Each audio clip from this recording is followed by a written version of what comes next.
Yeah. Well, narcissism is rampant Yeah. in our culture. And our culture, this hyper-modern culture, this hyper-individualistic culture, breeds it. Yeah. So that's important to understand. In other words, it's like permission to be a narcissist, to be self-centered. And in fact, in one of my articles, I said at best we are all sincere hypocrites. So in other words, to some extent, we're all self-centered. Let's face it. Totally.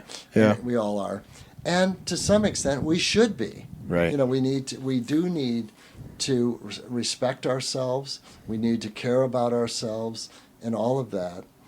And so, but that's not narcissism. Okay.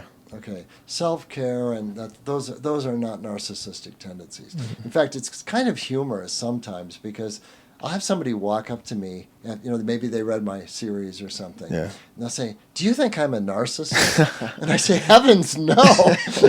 You're the exact opposite of a narcissist." Yeah. And a lot of times, what it is people that become, and I use the word target on purpose, become targets of narcissists, is that they are empathetic. And many of you listening are empathetic people. Right. And in fact, Adam Grant in one of his new books, he's a psychologist, and it's called Think Again. But what he talks about is that there's two kinds of people in the world.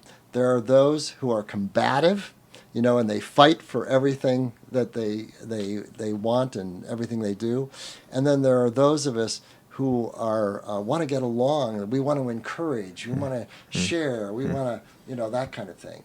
And he said, and of course, you see sort of a rise in this in our culture. This polarization of people who are on one hand empathetic versus those who are self-centered and combative and toxic and contentious and all those other words. And so what we have now is a hyper-modern society that is breeding, in my opinion, narcissism.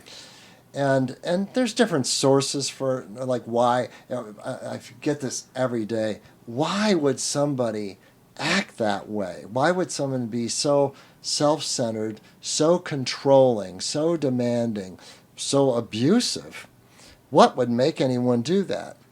And my answer to them is, well, you're a normal person and you are logical. But a narcissist is a person who is pathological. And the word path means disease. Their logic is diseased. And what's it diseased by? Well, it could be a lot of things. I mean, some narcissists are people who were born with a silver spoon in their mouth. In other words, they were told that they were, the greatest thing since sliced bread from the time they were small. And so they are but typically those people are not mean or violent. Sure. They're just self-centered. Right. And in other words, their favorite topic is them. Right. So in the case of a person who's doing a lot of positive things in the world selfishly, we, in a sense, everyone is doing everything selfishly, right? We're almost always talking about ourselves when we're talking, right? I can't remember who said that to credit them, but so sorry to interject, but yeah. Well, the basic idea is that there's different levels of narcissism, and I have levels 1 through 5. There's 5 stories in the Tower of Narcissism, and level 1 is really a passive narcissist in the sense that they're just simply self-centered, right? And what's hard when you're with them is they're not mean, right? But they don't think about you. Right. They don't think, and they only talk about themselves, and it's annoying, right? but it's not dangerous or anything like that.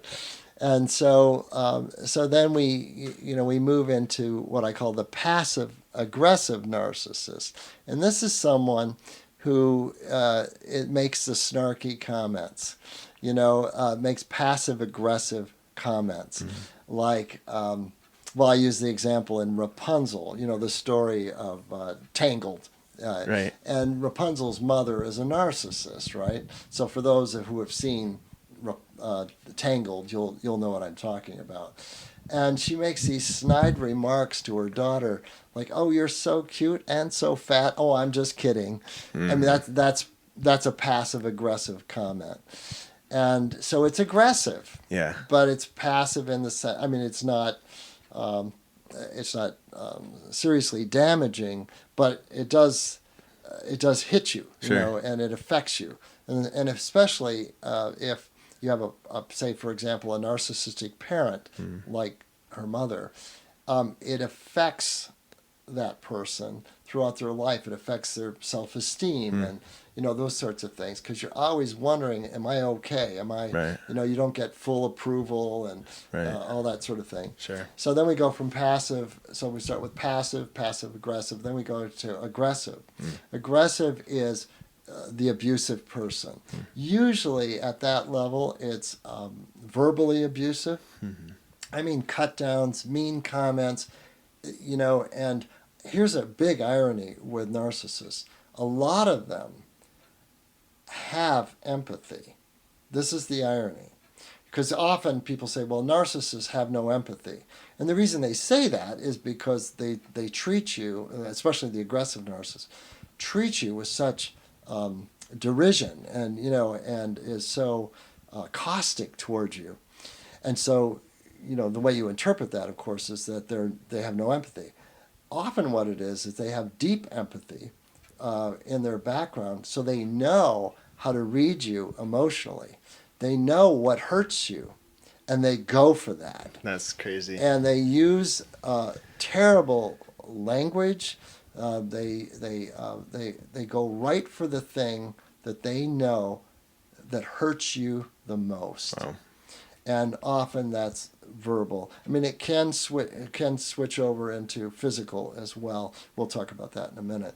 Right. But generally, it's when you get into aggressive. If you're in a relationship with an aggressive narcissist, this is really going to damage you. And so let me just say this right now. You didn't get into this relationship for the purpose of being abused. That's not why you did it. You were probably attracted to the person's qualities. Often narcissists, they could be very physically attractive. They could have talent.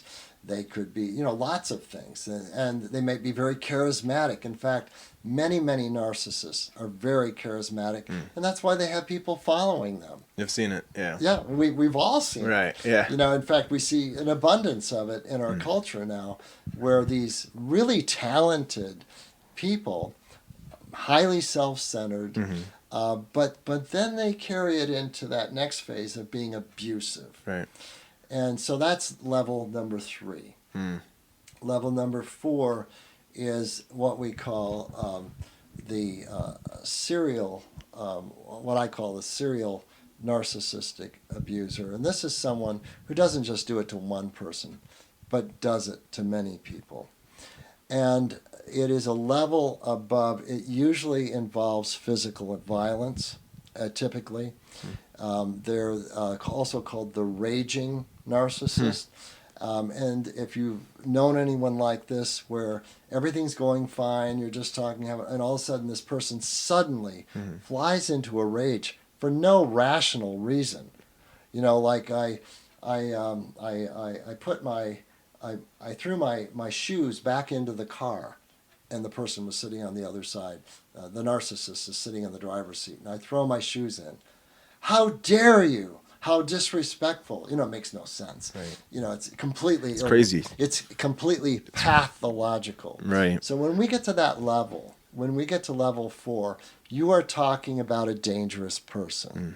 You're talking about somebody who's probably going to go into physical violence, hitting, kicking, biting, you know, all these kinds of things, and they fly into rages. Right. And then the level 5 is the raging serial narcissistic predator. And this is the highest level. This is the Ted Bundys of the world. These are people who target people. You know, in other words, it's not happenstance. They actually target people that are empathetic. And they go through 4 stages. It's called, the first stage is what I call the evaluation stage. Is Alec going to hit me back? If I, say I swat him or something, does he hit me back? It's a little test. Is he going to report me to the police if I hit him with my car? Or something, and we laugh, but it's not funny if you're on the receiving end of it, know. That's the thing. Right. And so they test to see if you'll report it to others. Okay. If you don't report it and you're empathetic, and by the way, they targeted you because you were empathetic. Right. That's why you got targeted. Right. And that's not your fault. Empathy is a gift from God, and you should value it.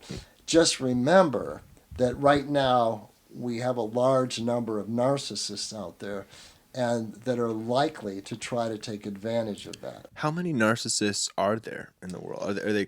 Do you have to be diagnosed to be a narcissist, or? Well, no, obviously not. Well, right. But like, is the threshold?